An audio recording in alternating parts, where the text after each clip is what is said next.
దీనికి మొత్తానికి ఈ రాజకీయ సంక్షోభానికి, ఇప్పుడున్న రాజకీయ సంక్షోభం, రేపు రాబోయే రాజకీయ సంక్షోభం కూడా కాంగ్రెస్లో పొరపాటున వస్తాయి. ఈ మొత్తానికి కూడా కారణం కేసీఆర్, ఆయనకున్నటువంటి వ్యూహలోపం, ఆయన తీసుకున్నటువంటి నిర్ణయాలు అనేది మనకు చాలా స్పష్టంగా అర్థమవుతుంది. ఇది మంచిది కాదు నిజానికి.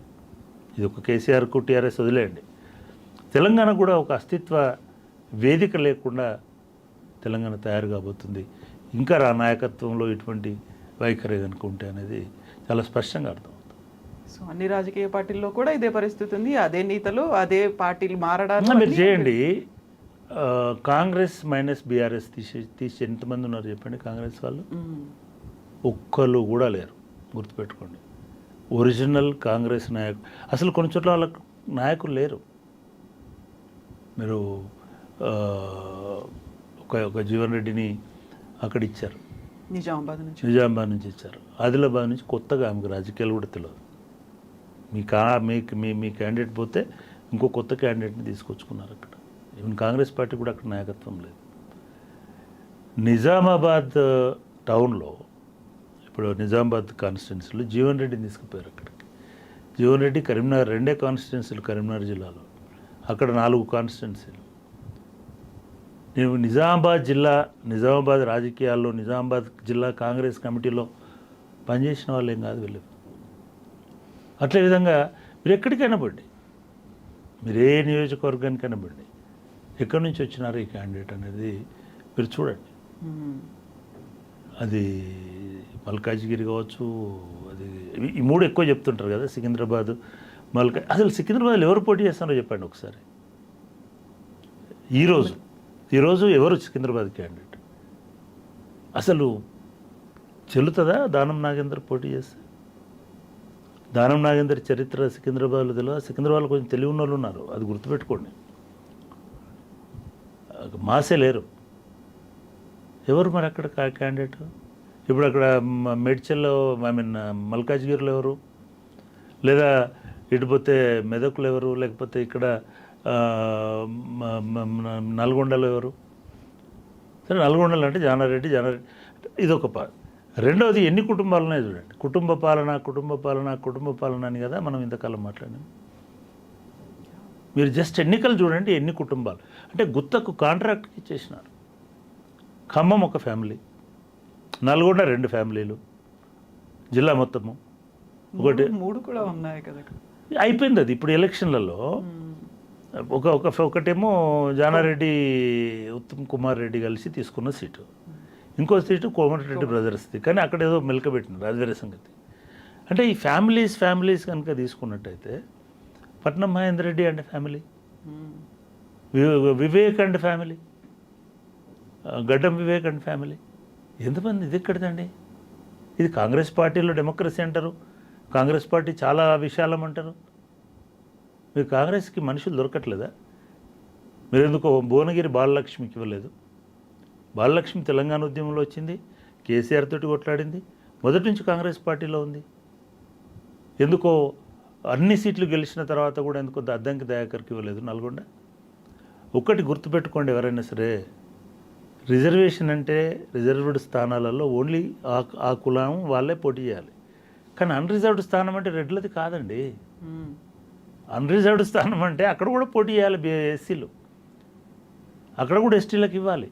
అద్దంకి దయాకర్కి ఎందుకు ఇవ్వలేదు? ఏం తక్కువ చెప్పండి? 4 ఫ్రంట్లో ఉన్న సైనికుడు కదా కాంగ్రెస్ పార్టీకి దయాకరు.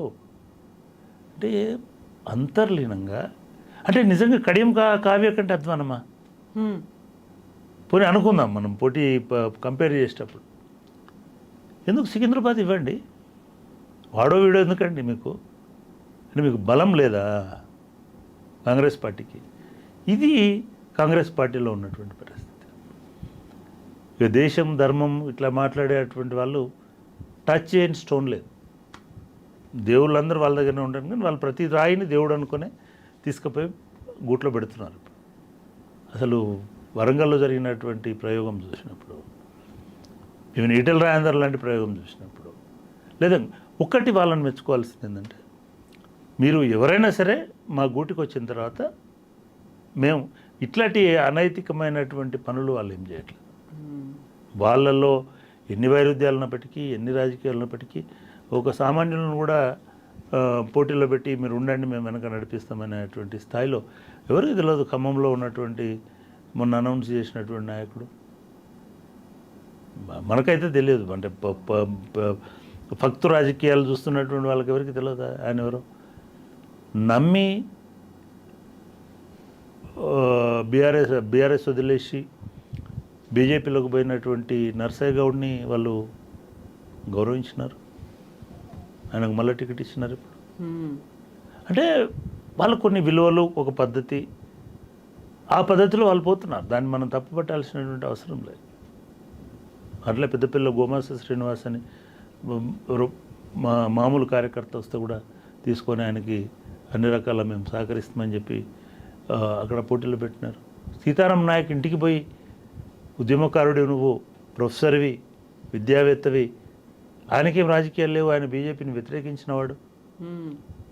ఆయనకేమి హిందుత్వ రాజకీయాలు లేవు, ఒక ప్రగతి దీనిలో మాట్లాడేటువంటి వ్యక్తి, ఆయనని తీసుకొచ్చి వాళ్ళు ఇమ్మీడియట్గా అడగకముందే టికెట్ అనౌన్స్ చేసి చలో మేము పోటీ చేస్తారు. నేను అనుకుంటా ఆయన ఖర్చు కూడా బీజేపీ పెట్టుకునే అవకాశం ఉంటుంది, ఎందుకంటే ఈయన దగ్గర పెద్దగా డబ్బులు ఉండే అవకాశం ఉంది. అంటే ఇటువంటి ప్రయోగాలు చేస్తున్నప్పుడు నాకు ఆశ్చర్యం వేసేందంటే కాంగ్రెస్ అధికారంలో ఉన్నప్పటికీ కూడా వాళ్ళకి ఎందుకు ఈ రాజకీయాలు మంచివి కాదు అని అనిపించట్లేదు. ఈ నిజంగానే కనుక ఈ నాయకత్వం విఫలమైతే మ్మ్. ఇప్పుడు ఈ పోటీలో ఉన్నటువంటి వీళ్ళు పెడుతున్నటువంటి వాళ్ళు నిజంగానే ఒక 4-5 ఓడిపోతే రేవంత్ రెడ్డికి చాలా కష్టం ఫేస్ చేయడం. ఎందుకంటే ఇది కాంగ్రెస్ పార్టీ మొత్తం కమిటీ, కార్యాచరణ కమిటీ అంతా కూర్చొని డిస్కషన్ చేస్తున్నారా? ఒక అధిష్టాన వర్గమే చేస్తుందా? లేదు ఒక పార్టీ పరిశీలకురాలే చేస్తున్నదా? ఈ విమర్శలన్నీ కూడా వస్తున్నాయి. ఇప్పటి ఎన్నిక అనేటువంటిది నిజానికి కేసీఆర్ కంటే లేదా బీఆర్ఎస్ కంటే బీజేపీ కంటే ఎక్కువ టెస్టింగ్గా, ఎక్కువ టెన్షన్ తోటి ఉండేది కాంగ్రెస్ పార్టీకి, రేవంత్ రెడ్డి.